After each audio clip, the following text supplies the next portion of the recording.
Welcome everyone, welcome to this webinar about circular economy and how to get there. Today we have here with us 5 speakers, 5 projects that are working within circular economy and fighting climate change. And I just want to thank everyone. Thank you so much for accepting our invitation to be here. This is a webinar that is organized by Project Tellus, Rethinking Tourism.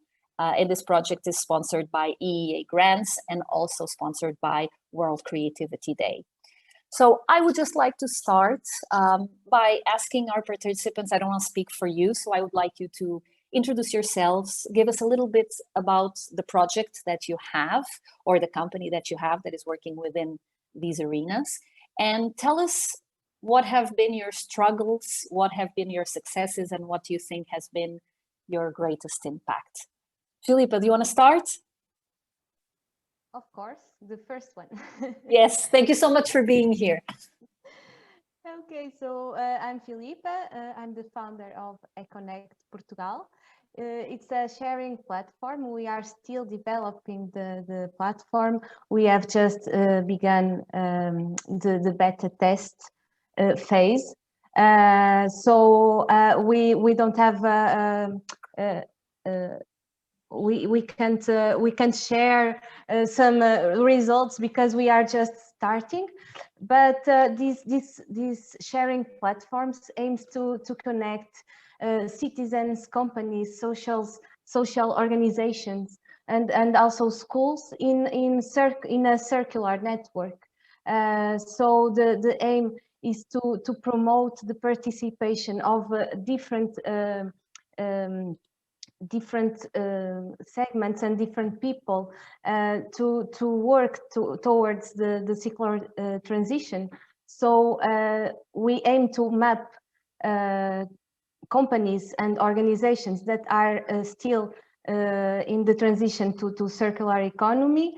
They have different circular practices. So we want to map them so people can find them more easily. In different fields, different sectors.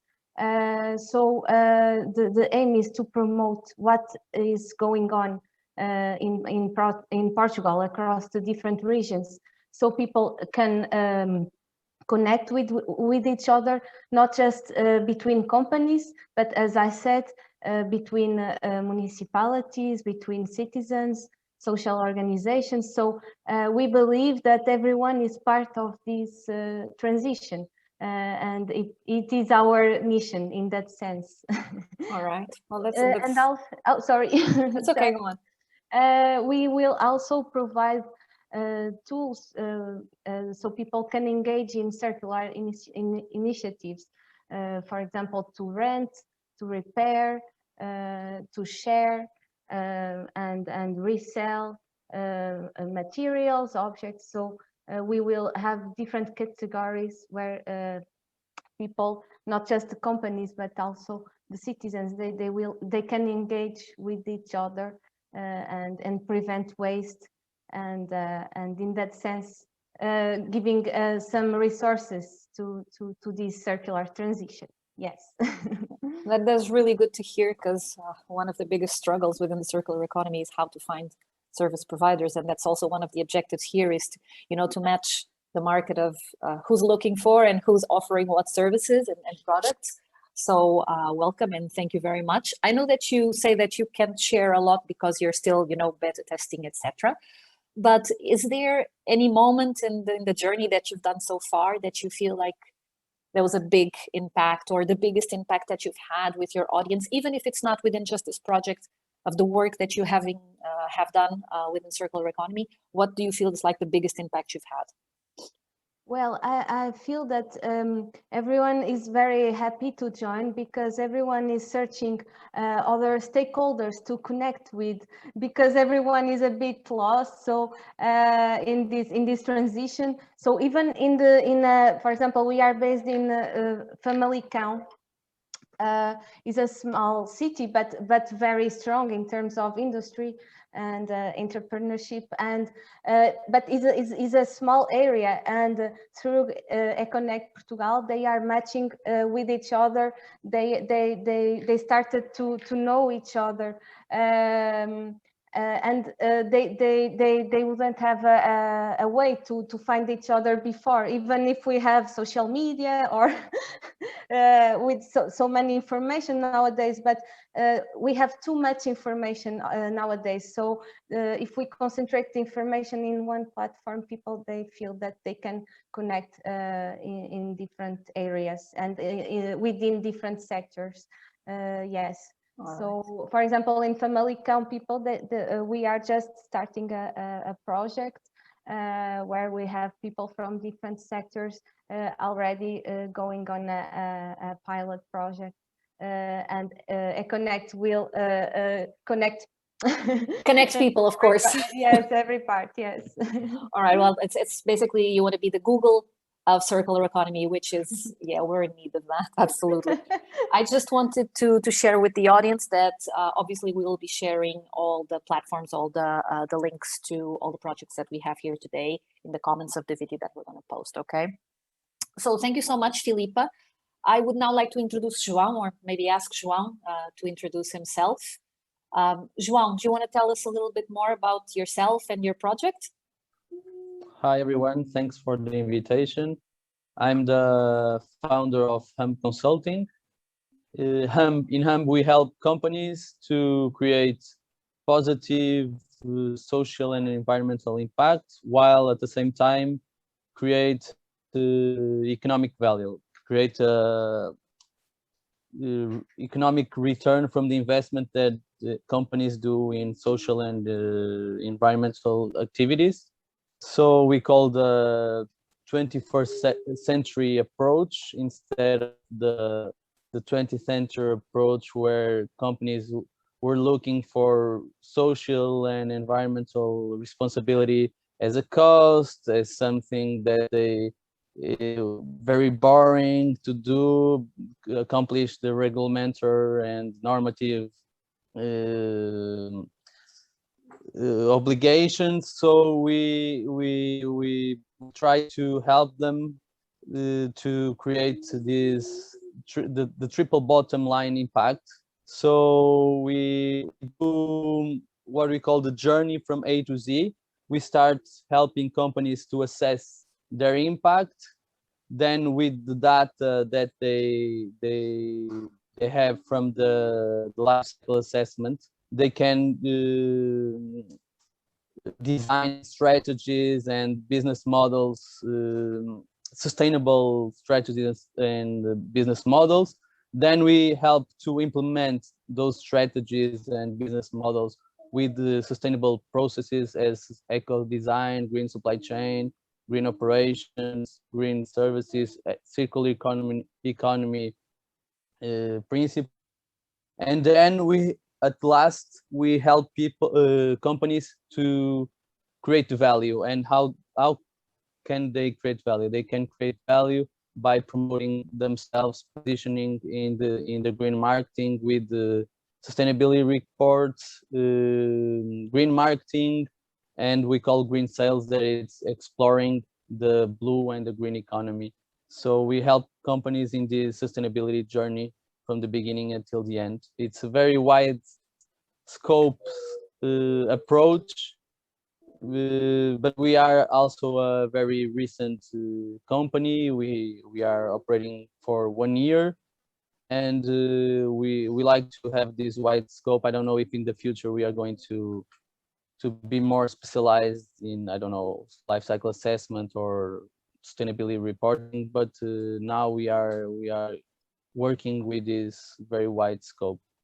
All right. Well, I saw a post of you the other day that basically you are trying to answer the $1 million question of how can you create value with, circular economy, adopting a greener business, and that's quite right, because we need to teach companies how to do that and not see circular economy and a green business as a weight that is dragging you down, and instead something that is lifting you up. And what do you feel has been like your biggest accomplishment or your biggest impact in your journey so far? Okay, I think the major obstacle and at the same time the biggest achievement is to help companies to keep in the track of sustainability with a medium long-term vision, because companies they design their strategy for 3-5 years, but yearly they try to have quick wins economically and financial quick wins, and sometimes they put sustainability aside to catch that business that is not so sustainable. And we are helping with the direct relationship with top management to keep them in the track of sustainability and having a medium long-term vision. I think it's the major accomplishment that we had so far. It's great to hear, because it's really important to keep an eye on the future and not just, let's make some money now and think about the consequences later, which is what we've been doing for I don't know how many centuries. All right, well, thank you so much for sharing with us, João. I would ask Katia. Welcome, Katia. Thank you so much for being with us. Do you want to introduce yourself and your project? Yeah, sure, Laura. Nice. Hi guys, my name is Katia and I am the founder of Cosmos Peaks. What we do is we create a better future. How we do it? We believe that businesses should make a commitment to future generations and fight a global issue. And ours is wildfires. Climate change, but we start with wildfires. And we do this from space. How do we do this exactly? We analyze satellite images to help businesses and governments implement wildfire mitigation measures when they're most needed and monitor this without the need of going there constantly. So basically giving a bird's eye view of the earth and of the countryside areas without needing to go there, and with giving enhanced vision. So being able to see some things which are invisible to the human eye as well. So this is very technological, but it also a very powerful tool for people who do not know how to program, for example, but need to understand what are the natural conditions that surround villages, forests, and you name it in the countryside. So this is what we do, and I think you have another question. I do. Well, it's really good to hear about your project. I remember the first time I met you, I was very surprised that you're helping fight climate change from space, and it's a really cool project. So tell us what do you feel in your journey that has been like the biggest impact you've had with your audience?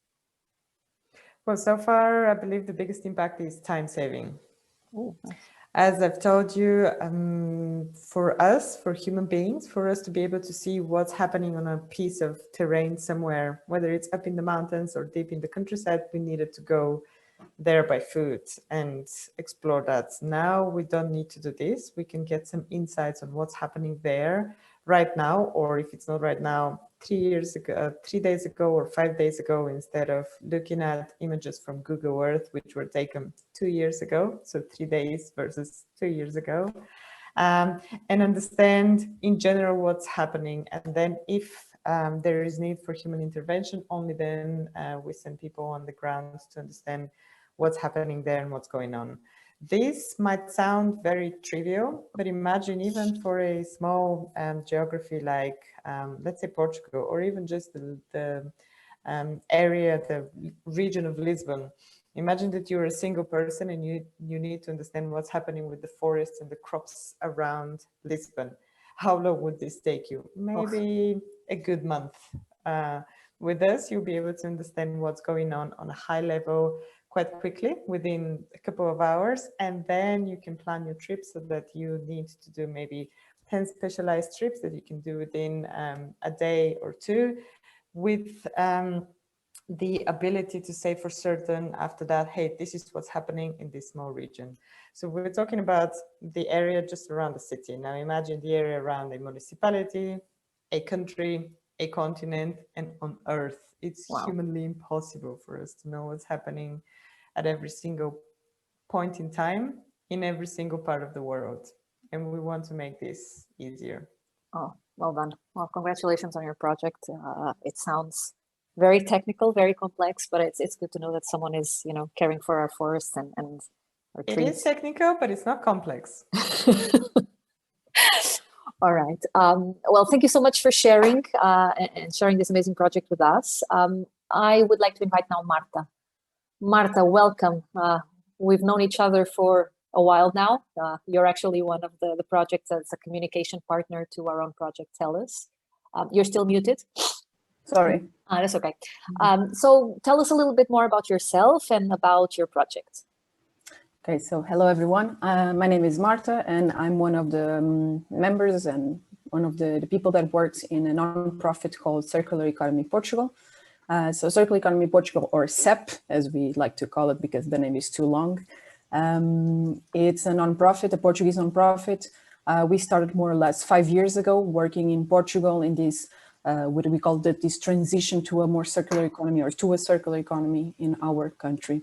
So the idea came, as most of you know, foreigners love Portugal, they like to be here. So Lindsay, our founder, she's a Dutch girl, she came to Portugal, fell in love. She also saw the opportunity that nobody or almost nobody was doing anything about the concept 5 years ago. So she wanted to move to Portugal and she started this organization with other 2 Portuguese people. And the main objective is, of course, to spread the word or to share what is circular economy. That's what I think we did most in the first 2 years, let's say. We still do, of course, because there are a lot of misconceptions. So our aim is really to go to the higher hierarchy of the prevention of residues. It's where we work the most. So we have a little bit of a difference sometimes with some other organizations because most of us are more prone, or we like more the side of circular economy with the big growth approach, which is slightly different sometimes from the approaches that we heard and the way that circular economy is sometimes presented. So what we think is that we have to, in the North Global, we have to lower the rates of consumption because we consume too much. And because we consume too much, we have too much residues to deal with and in the end. Of course, circular economy begins with design.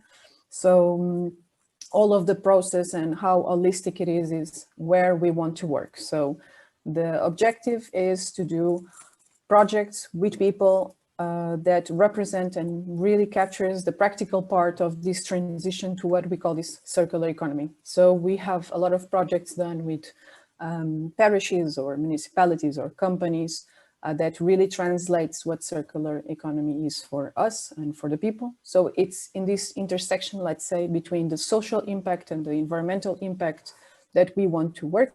We left the more technical part for other people that know how to do it better, because we like this part of people, communities, and also changing or at least giving more information on how to have more environmental habits or perceptions, let's call it like that. Not better ones, but different ones, let's say it. So I think this the past 5 years, that's what we have been doing. A lot of raising awareness, education, training, projects, and then some work with companies, not too much, not a big focus on that more now, and also research about the concept and topics related.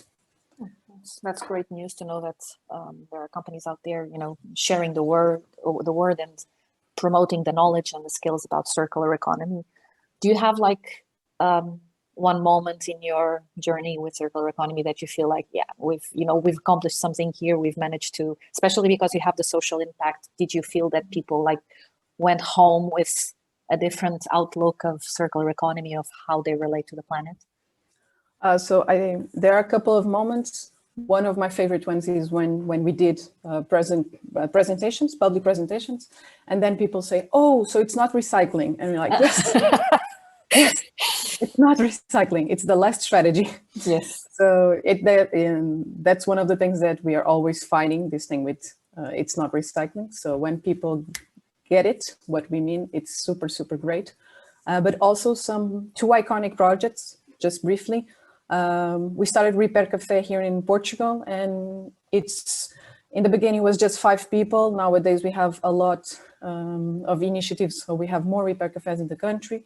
And in the beginning it was 5 people, foreigners mostly, or more people that were related to the circular or the environmental thing. And now it's everybody goes. So we saw a shift between the people that were going to the event in the beginning and now. And people really like the part of repairing and putting the hands on something that it's broken and fix it. And that's the part where they're like, this is so easy. I don't understand why I put that on the trash or something. It's so easy when they say that. It's so easy and I can do it.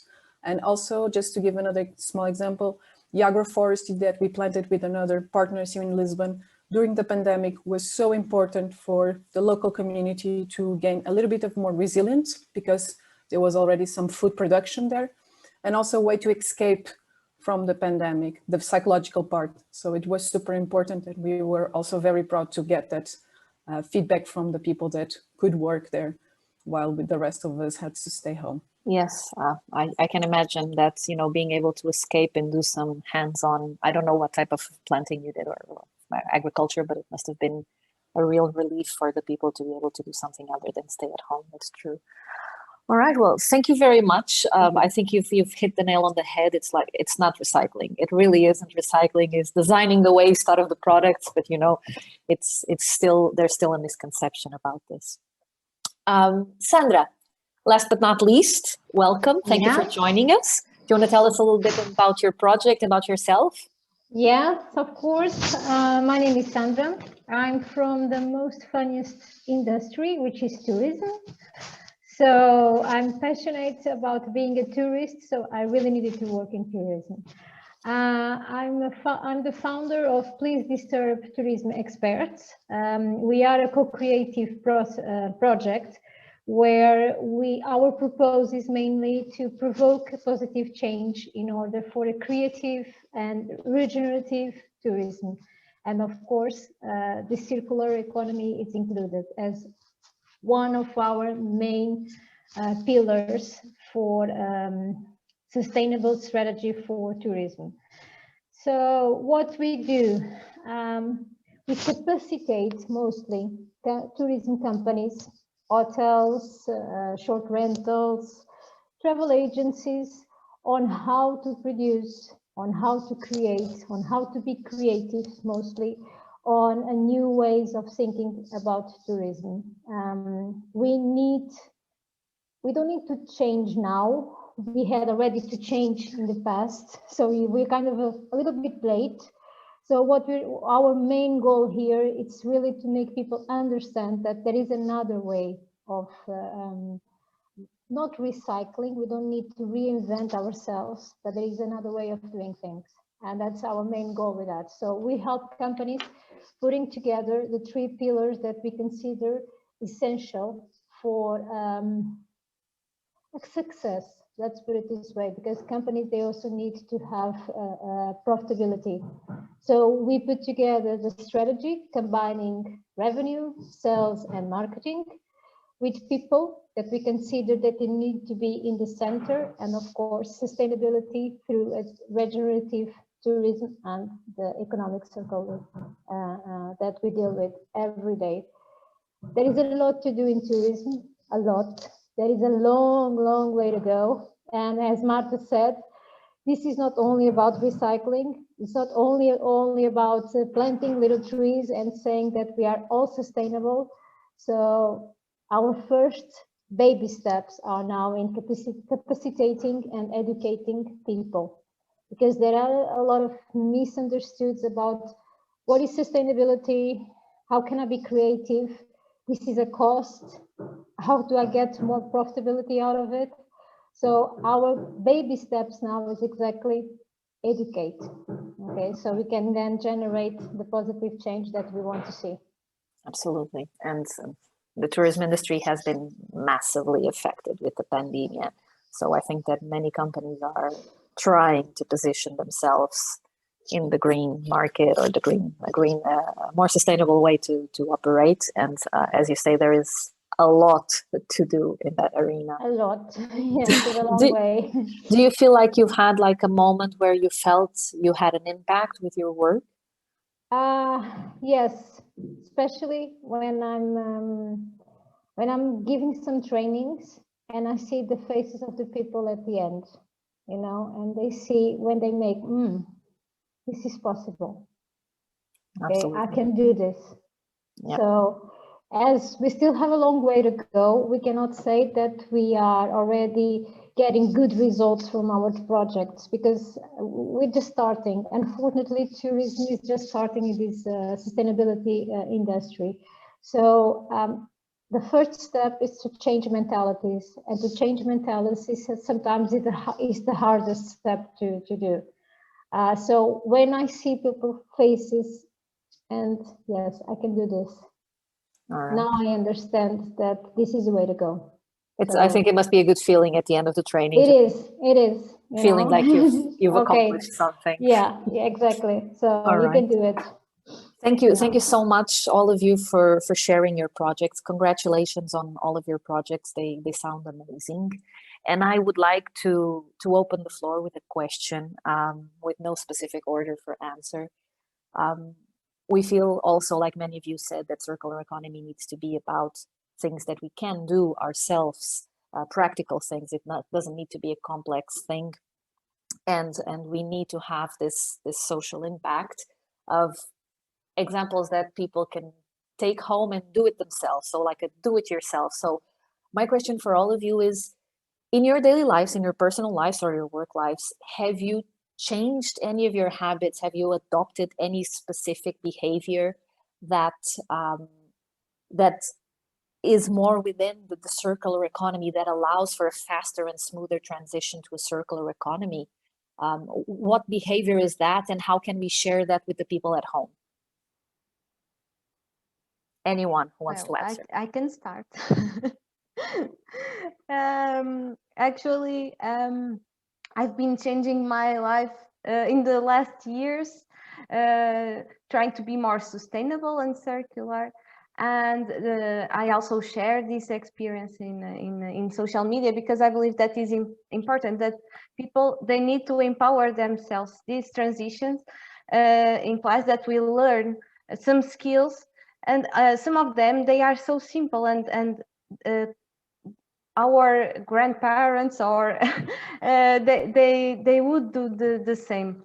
For example, I started to compost, and is so simple and has such a huge impact in the environment. Some people, they say that they don't have time, or they don't know how to search information. But for example, even if we reduce our consumption in terms of disposables, and even if we in our choices, we have a huge power. When we buy something, we are affirming our power. So we can choose local products, we can choose circular products, we can choose to repair what we already have. So we can do many things, even if we don't change too much. We don't need to go to the mountains and change our life completely. Of course, it's important if we learn about our sustainability. For example, if we start to grow some vegetables at our home, for example.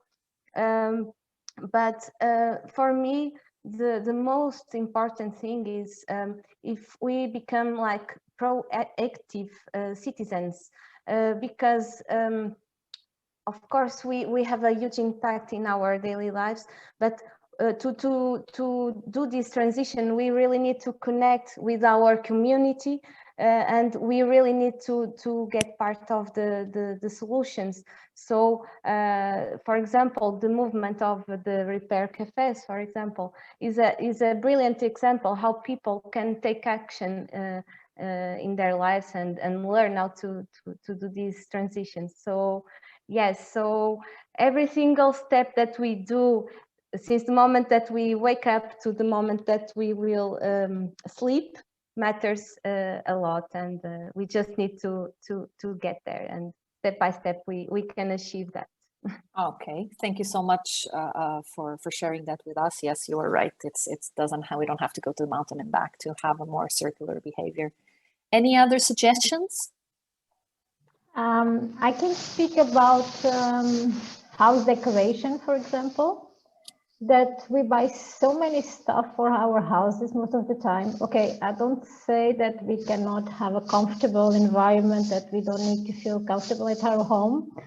But for example, just showing behind me, this is a scale that used to be used for the fish in the market, and now I just changed it for flowers. And this is just an example that I saw behind me. But there is so much we can do on like small daily steps that we can add simply to our routines that can change. Instead of going to big supermarkets, buy locally, buy to the farmers. Speak with your neighbor, try to understand the impact that you might have also within the community. Speak with someone around you, because most of the times we live in small boxes, you know, as if we live in the cities, and we forget to talk with other people. And I'm saying this because of the social impact that I'm talking about. It's purely that, because when you talk with someone, when we pay attention to that person, what she's saying, you start to create also a connection, and then you can go shopping together. You can also share your words, and it's important that, for example, hey, good morning, have you shopped here in the local grocery? Have you seen they have new strawberries or something like the local fruits? So not only our daily consumptions that need to reduce a lot, they need to reduce a lot, but as Felipe was saying, everything that we do will have for sure an impact. And more, our impact is global. So yes, we need to pay attention. We need to have conscious decisions about the way we consume mostly, and about the way we interact with our close community. Okay, Absolutely. And being a tourist, for example, why don't you travel in the low seasons? Okay, instead of going in the high seasons. It's just an idea. And the benefits are so big because lower pricing, more attention, less people, just some thoughts. All right. Well, thank you so much. I think that we usually say that think globally and act locally, and acting locally is super important for us. And to this transition for a circular economy. And you've also hit some points there, like rethinking your consumption, reducing your consumption, and repurposing, one of the other R's of repurposing old things that we usually consider waste or trash. They can have a new life. We can repurpose, we can remanufacture. Yeah. So yeah. And it's a funny process. You yes. can have fun actually doing that. It's creative. It requires creativity. Yeah, we're talking about creativity. So yes, absolutely. All right, Katja, I know that you have to go soon. So do you want to share anything with us and then we let you go? Yeah, sure. Thanks a lot for being so considerate. Right. So for me, circular economy is let's buy something that can be reused after that, right? It can be by me, it can be by someone else. So for example, I do half of my cosmetics is natural, but not natural cosmetics, just products. I like coconut oil a lot for my skin. And then coconut oil is usually bought in jars. So after I finish the coconut oil, I use the jar for food containers, for example, for soup. And every single time I use it as a food container, this is another life of that jar. I also have some jars in which I put my sewing kit in, and so on and so forth. And then the beauty of jars is that after that, you just put them in the container for glass, and they can be remade into another different jar or a bottle that could be, I don't know, holding sparkling water. Yes. So coming back to reusability, the simplest thing that we can do is cotton bags instead of buying plastic bags whenever we go to the supermarket. And actually I tried to convert one cotton bag into a laptop cover after it was really worn out to continue being a shopping bag. I failed because I'm not really good at sewing. In this case, I needed someone with a sewing machine. But it was a great idea because we could have, I mean, this bag had been used tons of times to go shopping with. And then as soon as it was done for that purpose, it could have served another purpose. And it can very easily protect my laptop when it's in my backpack. So simple things like this, reusability as well. Let's swap clothes, right? So instead of throwing our clothes away, give them into a container. Sometimes even when the fabric is completely destroyed, it can be how do you call it? Remanufactured. Exactly. It can be remanufactured and dyed in different colors, and it could become, I don't know, a sleeve for someone else's shirt. So we never know who might need a resource that we do not need anymore. So if we cannot reuse it ourselves or upcycle it ourselves, just try to find where you can put it so someone else can use it. And sometimes you even see this with people leaving furniture on the streets. Hey, if you need this, if you can disinfect it, awesome, it's yours. Use it instead of breaking it down so that it ends up God knows where. In the landfill, obviously. Well, thank you so much for sharing. You're right. The container issue, the plastic issue are big topics, and we can all do our share of trying to reduce this consumption of plastic and just repurposing stuff that we have at home. Okay, if you have to leave, please do. Philippe, I know that you also have things to do after this, so if you need to leave, please do. João, Marta, do you want to share something with us about behaviors or personal things that you've decided to do? Marta, do you want to go first? No. It's if you can I think hear me, okay. I don't go. You can go. The internet is Yeah, we can hear you, Marta. But you can. Okay. If you cannot hear me, just I'll let you know. Okay, cool. So if I don't want to repeat myself, okay, thank you. I don't want to repeat what everybody says because I agree with everything. For me, the two biggest changes in my life because of the two biggest industries that pollute a lot regarding meat and clothes, but I want to say that what fits me doesn't have to fit everybody. So it's just what I do. So I don't eat any meat. It has been already 12 years. And I feel that has a purpose because I'm always talking about pollution and ways to decrease our ecological footprint, and meat is one of them. So, but I'm not perfect. I still eat fish.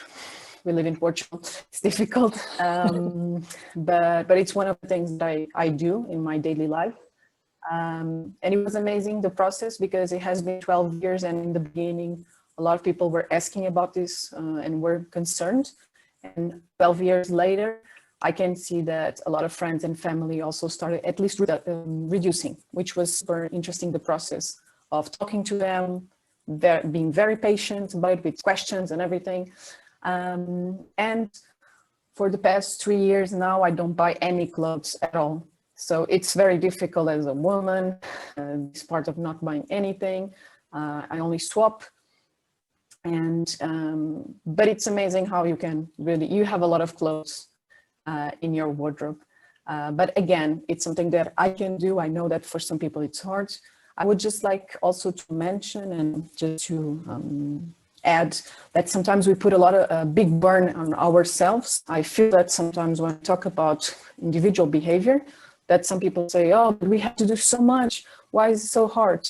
So one of the things that we also promote, and I promote myself, is pressure changing or pressure the change. For example, for companies, why they don't make our lives easier when we buy stuff that we really need? Why it has to be so hard? Why do we have to keep pressuring and knowing about issues that nobody knows at last, if some organization or association tell us about it?